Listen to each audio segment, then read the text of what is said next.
Hello guys, good morning. কেমন আছো সবাই? আমি তার আমার নতুন একটি ব্লগে তোমাদের সবাইকে ওয়েলকাম জানাই।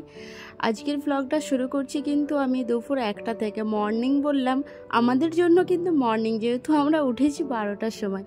তো আজকে আমাদের বাড়িতে চলে এসেছে আমাদের এখানেরই একটা আন্টি, আর আন্টির মেয়ে এসেছে। তো আমরা আজকে যেহেতু সানডে, আমার কিন্তু একটু লেট হয়ে গেছে। আমি যেহেতু কালকে রাত্রিবেলা আসছিলাম, মতলব এতে গিয়েছিলাম গুজরাটে, স্যাটারডে আসছিলাম। আর সানডেতে চিঙ্কির আসার কথা ছিল। আর সানডে যেহেতু আমরা ভুলেই গিয়েছিলাম, সকালবেলা না কারোর ঘুম ছেড়েছিল না। তো চিঙ্কি আমাকে ফোন করতে ফির আমার ঘুম ভাঙলো। তারপর আমরা উঠেছি 12টায়, ওরা 12:30টায় চলে আসে। তখন না নাস্তা টাস্তা কিছু হয়েছিল না, এত খারাপ লাগছিল না কি বলবো। তারপরে উঠে তাড়াহুড়ো করে একটু লুচি করলাম, লুচি আর এদিকে একটা কড়াই বসিয়ে দিয়েছি, এদিকে ঘুগনি করব। বাড়িতে না কোনো গেস্ট এসে বসে থাকলে তারপরে নাস্তা করব, তারপর খেতে দেবো, অনেক একটা খারাপ লাগারই ব্যাপার। তো আমাদের যেহেতু অনেকটা লেট হয়ে গেছে, আর সানডে ছুটি থাকে বলে সবাই একটু ঘুমায়। আমাদের একটু লেটই হয় এমনি ঘুমাতে, আর উঠতেও একটু লেট হয়ে যায়। কিন্তু যারা সকালে উঠে পড়ে তাদের একটা সকালে ওঠা আদত আছে, আমাদের সেই আদতটা অতটা নেই। সেই জন্য ঘুম থেকে উঠতে দিনের বেলাটায় আমাদের সব কাজ করতে ভীষণ লেট হয়ে যায়। তো এদিকে ঘুগনিটা প্রায় আমার সেদ্ধ করে আমি করেছিলাম, তো হয়ে গেছে। আর চিঙ্কিও এসে বসে পড়েছে। ওকে আমি বলছিলাম তুমি কিছু খাওনি, আর এখানে এসে কিন্তু আগে তুমি কাজেই বসে পড়লে, তোমাকে এখনও কিছু খেতে দিলাম না। তো জুস দিয়েছিলাম জাস্ট। তারপরে এই যে মিষ্টি এখানে একটু নিয়ে আসছিলাম, আর একসাথে ওই চিঙ্কিকে বললাম একটু মিষ্টি খেয়ে নাও, বলছে না চলো একসাথে সবাই মিলে নাস্তা করবো, তখন খাবো। তো এই যে ঘুগনি করেছিলাম, লুচি আর কিছুটা মিষ্টি ছিল। তারপর খাওয়া দাওয়ার পর ও দেখতেই পাচ্ছে আমরা কী পরিমাণে ব্যস্ত ছিলাম, আর ও বলছে চলো আমি একটু হেল্প করে দিও, কিন্তু কাজ ভীষণ ভালো করে। তারপরে আমার সাথে হেল্প করছিল। আর এই বেডশিটটা বিছাতে না ভীষণ কষ্ট হয়, আর বেডের এই যে গাদ্দিটা আছে এটা ভীষণ ভারী, তো আমি তো তুলতে পারি না, আর কর্নারগুলো লাগাতে ভীষণ অসুবিধা হয়, যার জন্য রাজার হেল্প আমাকে লাগে। তো আমি চাদরটা নিয়ে এসেছি ঠিকই, কিন্তু আমি কোনোদিনও চাদর একা বিছাই না, তো রাজার হেল্প নাই, তো ওই বিছিয়ে দিয়ে গেল। দিদি ওইদিকে চিকেনটা ধুচ্ছে। তো আমার এখানে বেডশিটটা চেঞ্জ করা হয়ে গেছে, এবার যে আমি রান্নার ব্যবস্থা করব। আর এখানে আমি চিকেন পোলাও বানাবো, সেই জন্য আমি চিকেনটা ম্যারিনেট করে নিচ্ছিলাম দই দিয়ে একটু, আর একটু লেম্বুর রস দিয়েছি। তারপরে গরম মশলা আর আদরক রসুনের পেস্ট দিয়ে এটাকে আমি ম্যারিনেট করে রেখে দেবো আধা ঘন্টা, সেই জন্য আগে এটা বসিয়ে দিলাম, তারপর সবজি কাটবো। আর আজকে না আমি গাছের কারি পাতা তুলছি। আমার না এত খুশি হচ্ছিল, গাছের কোনো জিনিস দিয়ে যদি নিজের বাড়িতে থাকে না, সেটা যদি কাজে লাগে ভীষণ ভালো লাগে।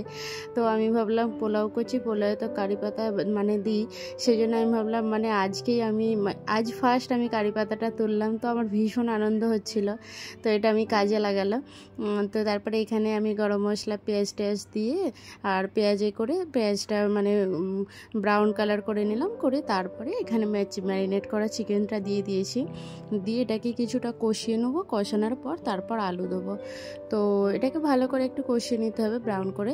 তো আমার ভালোভাবে কষানো হয়ে গেছে, এবার আমি আলুটাও দিয়ে দেবো। আলুটা কিন্তু আমি ফ্রাইও করি না, সেদ্ধও করি না, তো নর্মালি এমনি আলু দিয়ে দিই, এতে আমার আলুটা সেদ্ধ হয়ে যায়। ফ্রাই করে দিলেও চলে, কিন্তু আমি খুব কম পোলাওয়ের জন্য আলু ফ্রাই করি। তো এমন করেই দিলে, আর আমি কিন্তু গোল গোল করে মাংসের মতো পিস করে কাটি না, ওটাকে পাতলা করে মাঝখানে পিস করে কাটি। তো পোলাওয়ের জন্য এই আলুর পিসটা বেশি দেখতে ভালো লাগে। তো আমার দুটোই একসাথে কষানো হয়ে গেছে, আর আমার ক্যামেরাটা পেছনে ছিল, তো আমি বুঝতেই পারিনি যে আমার সামনের দিকটাতে হচ্ছিল না বলে।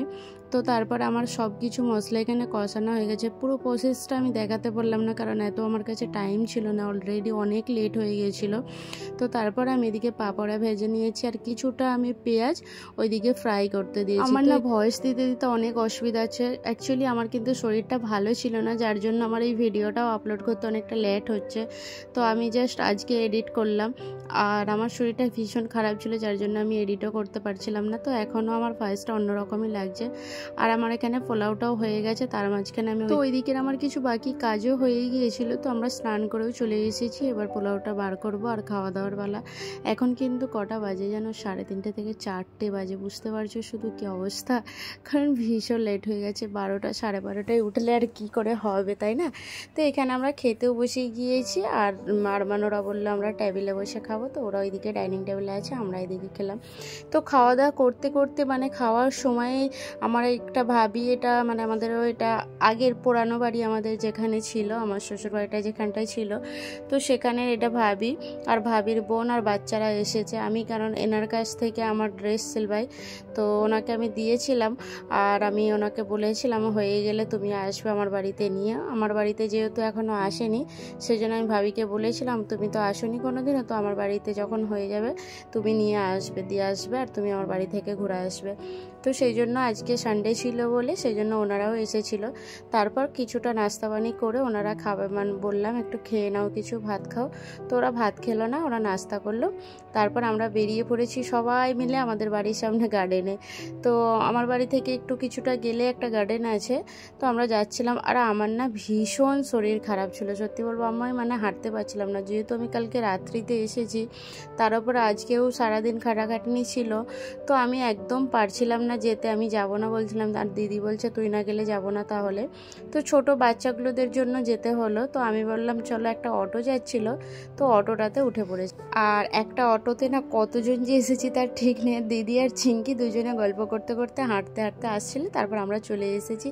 এসে এখানে না সব সময় এই গার্ডেনটাতে এত ভিড় থাকে, শুধু বাচ্চাদের বয়স্কদের কোনো কিছু একটা ফাঁকা পাবে না, চারিদিকে লাইন দিয়ে দাঁড়িয়ে থাকতে হবে, মানে একটার পেছনে একটা লাইন, এত। আর আমার বাবু না ভীষণ ডারপক, ও না এই গাড়িটা নিয়ে খেলছে, ওকে বলছি ঝোলাই ঝোলো, স্লাইডসে ওঠো, ও কিছুতে যাবে না, ও শুধু ওই গাড়ির চাকা ঘোরাবে, এ করাবে, ওর খেলা ওইগুলো। তো এদিকে সবাই মিলে ব্যস্ত, আর এই ঝোলাটা একটু ঝুলতে ভালো মানে ভয় করে, তবু ওকে জবরদস্তি তুললে একটু দোলে। তো এটাতেও কোনোদিনও ওঠে না, এই যে উঠেছে, হয় আল্লাহ কি অবস্থা।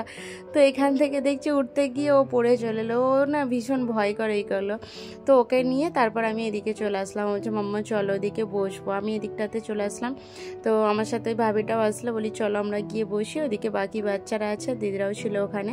তারপর এখানে চিঙ্কির মেহেন্দি নিয়ে এসেছিলো, ও কিন্তু মেহেন্দি ডিজাইন খুব সুন্দর করে, তো দিদির হাতে মেহেন্দি করে দেবে বলেছিল। কালকে দিদিদের যেহেতু সালগিরা আছে সেই জন্য দিদি বলেছিল আমার একটু মেহেন্দি করে দিয়ে যাবে, তো চিঙ্কি নিয়ে এসেছিলো মেহেন্দি।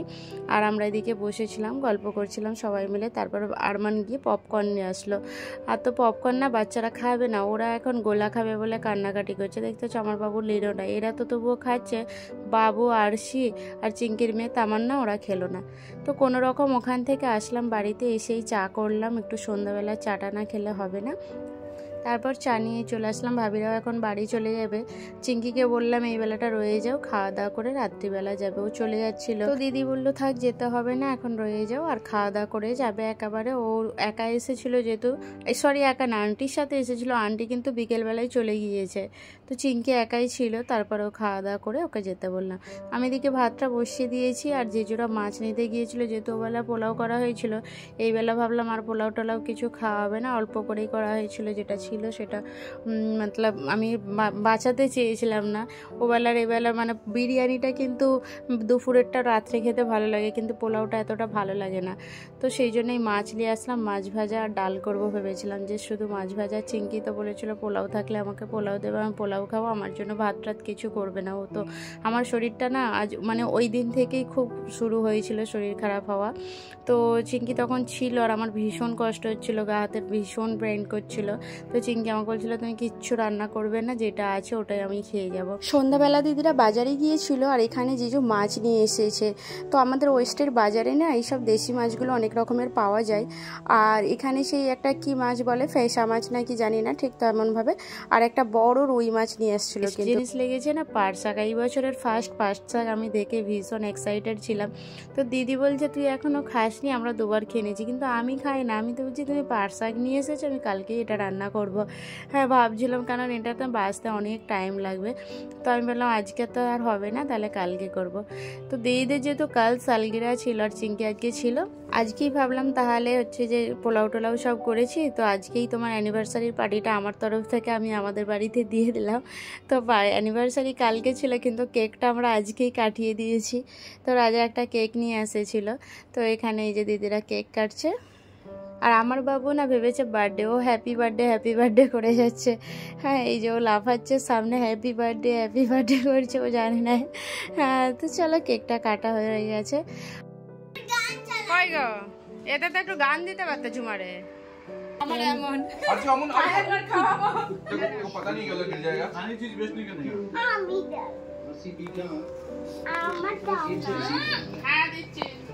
हमें हाथे मेहंदी थोड़ा सा जो चीजें इनके कैसे कर रहे थे उसको उठा दो बाबू उसको उठा दो गिर जाएगा वो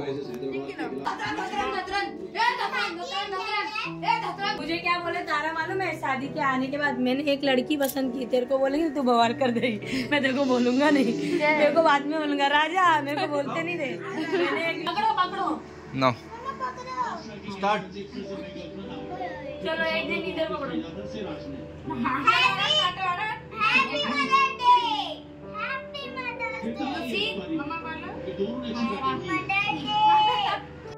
দিদিদের অ্যানিভার্সারি হওয়ার পরেই না, মানে কেক কাটার পরেই আমাদের একটা মাদার ডে ছিল। জানি না আরমান আর রাজা যেহেতু কেক নিতে গিয়েছিল, ওরা একটা কেক নিয়ে এসে মাদার ডে উপলক্ষে, তো এখানেই কেকও কাটা হয়ে গেল মাদার ডে।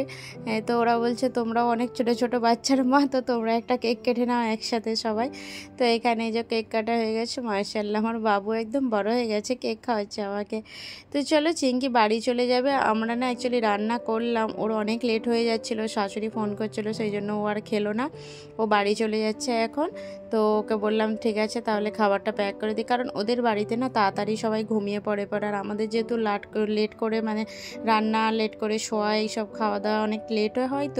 তো এখন বেজে গিয়েছে 10:30, তো এখন আমাদের রান্না হয়েছিল না, সেই জন্য ওকে পোলাও দিয়ে দিয়েছি। ওকে বললাম ঠিক আছে বাবুকে নিয়ে যে বাড়িতে খাওয়াবে। তো ভিডিওটা তাহলে এখানেই শেষ করলাম। ভালো লাগলে অবশ্যই আমার চ্যানেলটিকে সাবস্ক্রাইব করে নেবে। দেখা হচ্ছে নেক্সট কোনো ভিডিওতে। আল্লাহ হাফেজ।